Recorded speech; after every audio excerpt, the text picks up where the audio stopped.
Assalamualaikum warahmatullahi wabarakatuh. Selamat siang dan salam sejahtera bagi kita semua. Salam, Om Swastiastu, Namo Buddhaya, salam kebajikan bagi kita semua. Saya Nisrina Hairunisa Gibran dari semester 3 Ilmu Komunikasi, Fakultas Ilmu Sosial dan Ilmu Politik, Universitas Singapura Bangsa Karawang. Di sini saya akan berpidato untuk memenuhi nilai ujian akhir semester dengan tema Perlukah Indonesia menuju Society 5.0? Seiring berjalannya waktu, tentu saja teknologi yang digunakan oleh manusia semakin berkembang. Salah satunya adalah teknologi 5.0 yang digagas oleh negara Jepang. Konsep ini memungkinkan kita untuk menggunakan ilmu pengetahuan berbasis modern yang digunakan untuk kebutuhan manusia dengan tujuan agar manusia dapat hidup dengan nyaman. Society 5.0 diresmikan pada tanggal 21 Januari 2019 kemarin dan dibuat sebagai resolusi atas revolusi industri 4.0.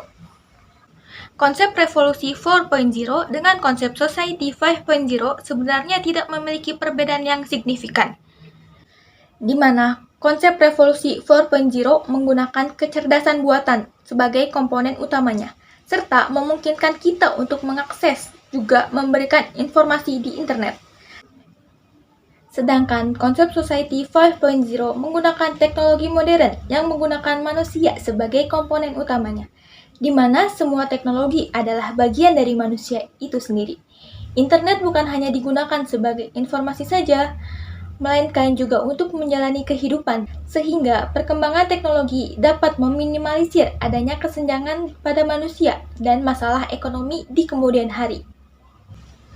Society 5.0 merupakan penyempurnaan dari konsep-konsep yang ada sebelumnya.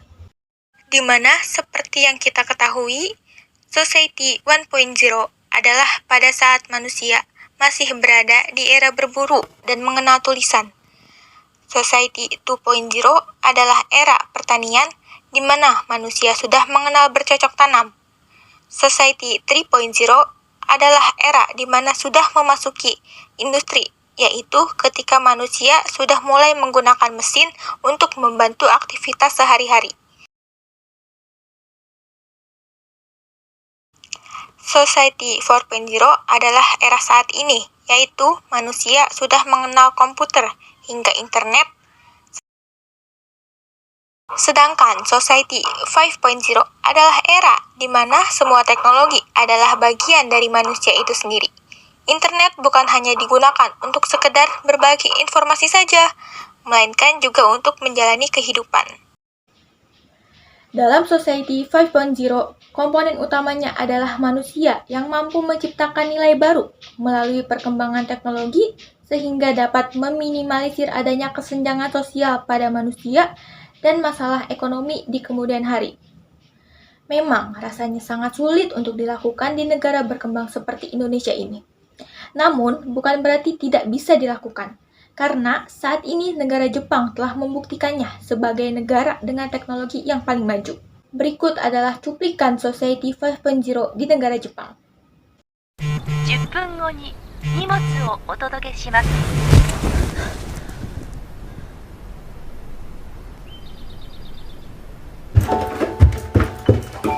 ここはちょっと未来の日本のとある町。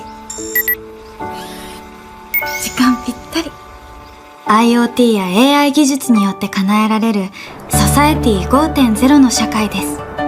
おはよう。朝ごはん何にしようかな。スムージーはいかがですか？いいね。そろそろお出かけの時間です。よっわ。コロッケパンとミックスサンドいつものお店でお願い。注文しておきます。昨日から血圧が高いみたいですが。あら、そう？おばあちゃん行ってきます。いってらっしゃい。お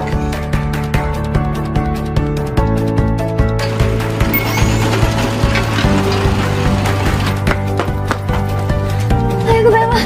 おはよう。はい、これ。ありがとう。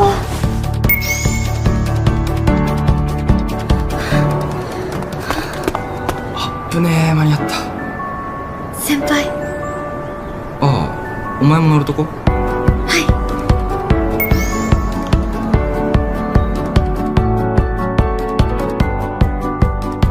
未来が楽しみでしょ。なんか言った？なんでもないです。 Society 5.0 menawarkan masyarakat yang berpusat pada manusia yang membuat seimbang antara kemajuan ekonomi dengan penyelesaian masalah sosial melalui sistem yang sangat menghubungkan dengan dunia maya dan dunia nyata. Menurut Perdana Menteri Jepang, Shinzo Abe menjelaskan dalam World Economic Forum, di Society 5.0 itu bukan lagi modal, tetapi data yang menghubungkan dan menggerakkan segalanya. Membantu mengisi kesenjangan antara yang kaya dan yang kurang beruntung, layanan kedokteran dan pendidikan dari tingkat dasar hingga perguruan tinggi akan mencapai desa-desa terpencil. Indonesia merupakan negara berkembang yang bahkan bisa dikatakan hanya segelintir orang yang mengenal revolusi industri 4.0, apalagi Society 5.0. Hanya di kalangan akademis yang melek akan kemajuan zamannya, pebisnis yang memang punya kepentingan keberlangsungan usahanya, juga pemangku kebijakan publik yang memperhatikan. Institusi pendidikan yang dikategorikan unggulan di Indonesia pun belum menerapkan sistem revolusi industri 4.0, apalagi Society 5.0 ini. Dari mulai sistem pendidikannya, cara berinteraksi antara pendidik dan yang terdidik, serta pemupukan paradigma berpikir modern. Patut juga diapresiasi akan adanya fokus mengenai perubahan sosial ini. Orang-orang daerah terpencil bahkan mendengar pun tidak, termasuk pejabat-pejabat daerah yang terlalu fokus pada kepentingan pribadinya dan partai yang mengusungnya menjadi pejabat, apalagi rakyat-rakyat yang dipimpinnya. Jadi, untuk mewujudkan perubahan ini diperlukan adanya partisipasi dari seluruh masyarakat Indonesia, dimulai dari pejabat-pejabat tinggi yang memimpin dan disusul oleh semua warga yang dipimpinnya. Bermodalkan kekritisan dan kepekaan anak muda sehingga komunitas dan organisasi mempunyai bekal untuk terus berinovasi dalam setiap individunya maupun dalam lingkup sosialnya.